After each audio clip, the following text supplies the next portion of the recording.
मंगल श्री महागणेशाय नमः। राधे राधे दोस्तों, कैसे हैं आप सब।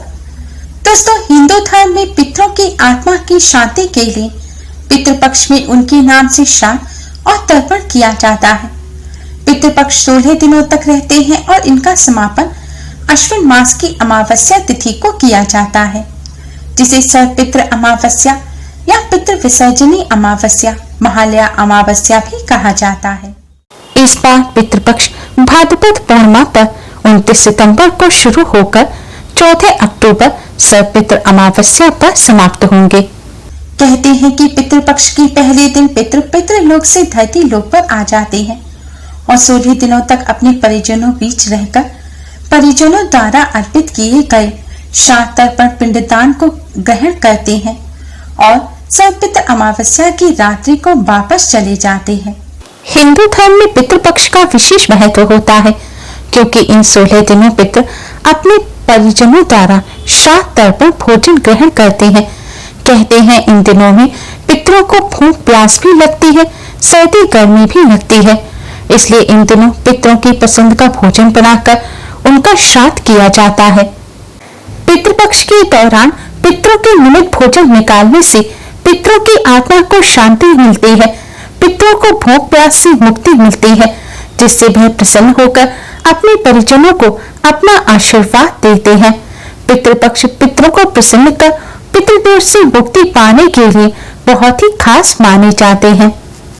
दोस्तों, पितृपक्ष में खान पान का विशेष महत्व होता है। कहते हैं इन दिनों पितृ किसी भी रूप में आकर भोजन ग्रहण कर सकते हैं, इसलिए शास्त्रों में कुछ ऐसी चीजें बताई गई हैं जिन्हें पितृपक्ष के दौरान ना तो खुद खाना चाहिए और ना ही किसी को खिलाना चाहिए।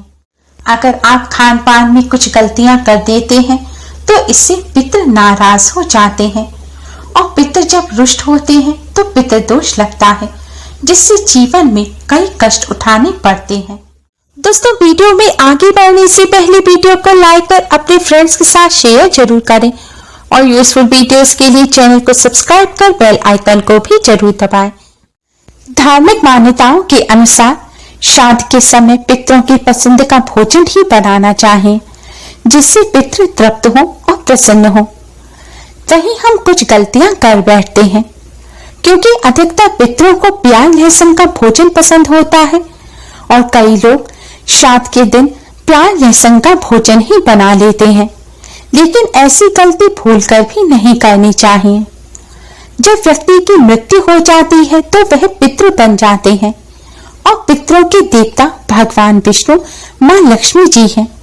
शास्त्रों के अनुसार पितरों को जो भी भोजन, जल, वस्त्र इत्यादि अर्पित किए जाते हैं वह भगवान विष्णु, मां लक्ष्मी जी द्वारा ही ग्रहण किए जाते हैं और भगवान विष्णु, मां लक्ष्मी जी को कभी भी प्याज लहसुन के भोजन का भोग नहीं लगाया जाता। अगर आप ऐसे भोजन को श्राद्ध में शामिल करेंगे तो यह भगवान विष्णु, मां लक्ष्मी जी स्वीकार नहीं करेंगे। इससे पितरों की आत्मा भी अतृप्त रह जाएगी और पितरों को भी कष्ट होगा। इसलिए भोजन में भूलकर भी प्याज लहसुन ना डालें और आप भी प्याज लहसुन का सेवन ना करें। प्याज लहसुन के साथ ही मीट, अंडा और मदिरा का सेवन भी भूलकर भी नहीं करना चाहिए और ना ही मार्केट से ऐसी कोई चीज खरीदकर किसी जरूरतमंद व्यक्ति को देनी चाहिए। ऐसा करने से दोष लगता है। पितृपक्ष के दौरान मांसाहार और प्याज लहसुन के भोजन से दूर रहना चाहिए। मार्केट की कोई ऐसी चीज है जिसमें आपको मालूम है इसमें प्याज लहसुन डलता है तो वह चीजें भी खरीद कर ना खाएं। पितृपक्ष के दौरान किसी भी तरह के कच्चे अनाज का सेवन नहीं करना चाहिए और ना ही किसी को खिलाना चाहिए। जिस दिन आप अपने पितरों का श्राद्ध करें उस दिन आपको अपने घर में दाल चावल नहीं बनाने चाहिए और श्राद्ध के भोजन में भी इन्हें शामिल नहीं करना चाहिए। ब्राह्मणों को भी इन चीजों का सेवन नहीं कराना चाहिए। दाल चावल के अलावा रोटी भी नहीं खानी चाहिए और ना ही किसी को खिलानी चाहिए। श्राद्ध के भोजन में पकवान यानी कि पूरी कचौड़ी ही बनानी चाहिए। चावल का आप खीर बनाने में इस्तेमाल कर सकते हैं। श्राद्ध के भोजन में खीर जरूर शामिल करनी चाहिए। खीर के बिना श्राद्ध का भोजन पूर्ण नहीं होता। श्राद्ध का भोजन बनाते समय जैसे आप दही बड़े बनाएं या फिर आप दाल की कचौड़ी बनाएं, तो उसमें आप उड़द की दाल, अरहर की दाल, चने की दाल, अन्य दालों का इस्तेमाल कर सकते हैं। मूंग दाल का भी इस्तेमाल कर सकते हैं। लेकिन श्राद्ध के भोजन में किसी भी प्रकार से मसूर की दाल का इस्तेमाल नहीं करना चाहिए। ना तो बड़े और कचौड़ी बनाते में इसका इस्तेमाल करें और ना ही दाल बनाएं। शास्त्रों में मसूर की दाल को अशुद्ध बताया गया है। इसे मांसाहार की श्रेणी में रखा जाता है। इसलिए एकादशी के दिन भी मसूर की दाल का सेवन नहीं किया जाता। और ध्यान रखें, आप श्राद्ध के समय दान करें। दान में सभी प्रकार के अनाज का दान कर सकते हैं, लेकिन मसूर की दाल का दान भी ना करें। जिस दिन आपके घर में श्राद्ध नहीं है, उस दिन आप अन्य सभी दालें, चावल और रोटी का सेवन कर सकते हैं। श्राद्ध के दिनों भी चने का सेवन नहीं करना चाहिए। चने के सत्तू का या फिर अन्य किसी प्रकार के सत्तू का भी सेवन नहीं करना चाहिए और ना ही यह किसी को खिलाना चाहिए।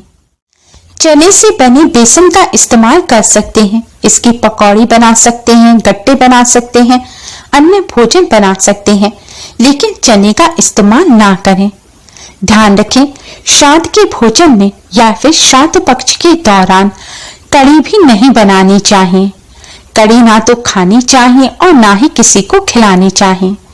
आपके घर में जिस दिन श्राद्ध ना हो, उस दिन भी कड़ी का सेवन ना करें। शास्त्रों में अरबी का सेवन भी पितृपक्ष में वर्जित माना गया है। इसलिए इस दौरान अरबी और करेले का भी सेवन ना करें और ना ही किसी को खिलाएं, वरना आपके पितृ आपसे नाराज हो सकते हैं। शास्त्रों के अनुसार इस दौरान मूली और गाजर का भी सेवन नहीं करना चाहिए। दरअसल मूली और गाजर को अशुद्ध माना जाता है। पूजा पाठ में इनका इस्तेमाल भी वर्जित है।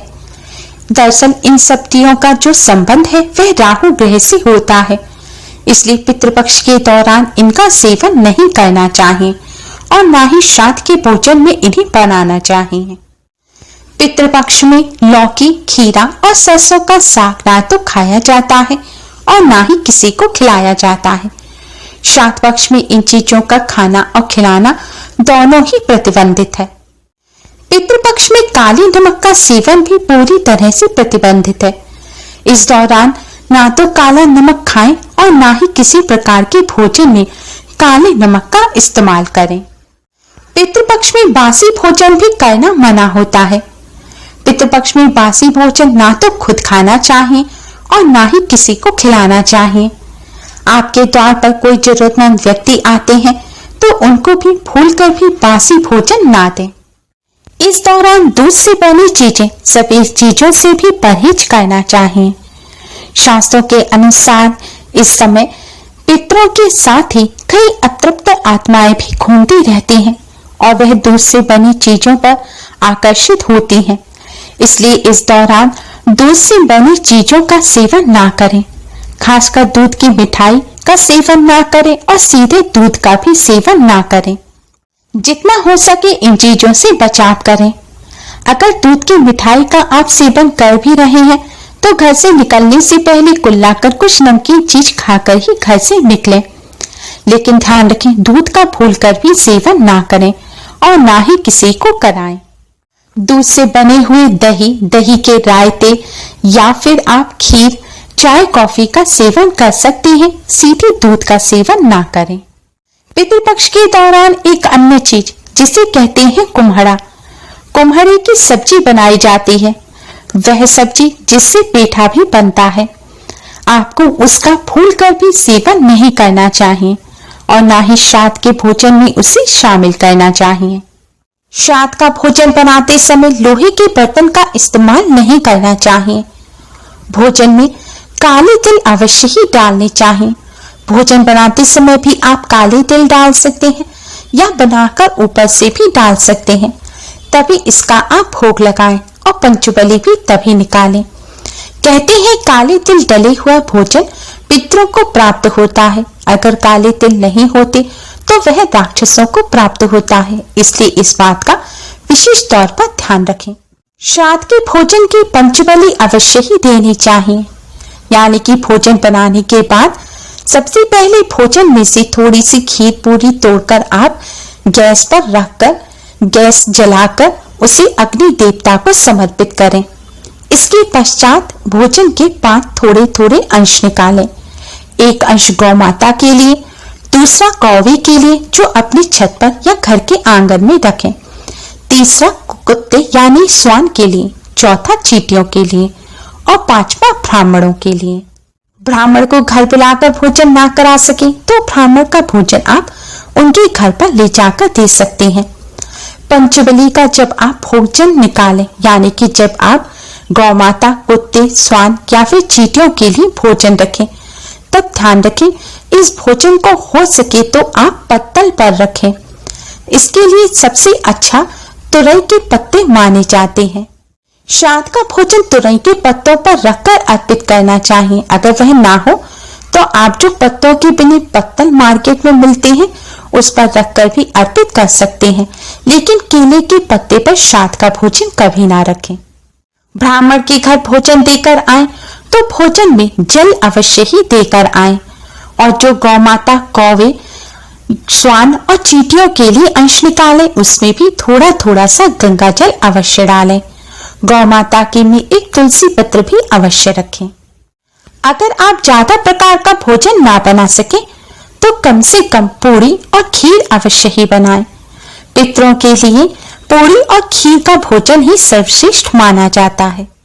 पंचबली निकाल कर ही आप भोजन ग्रहण करें। उम्मीद है आपको हमारी ये वीडियो पसंद आई होगी। प्लीज लाइक कर अपने फ्रेंड्स के साथ शेयर जरूर करें, जिससे वह भी इससे लाभ उठा सकें। हमारी और भी वीडियोस के लिए हमारे चैनल को सब्सक्राइब कर बेल आइकन को भी जरूर दबाएं। Thanks for watching. Radhe Radhe.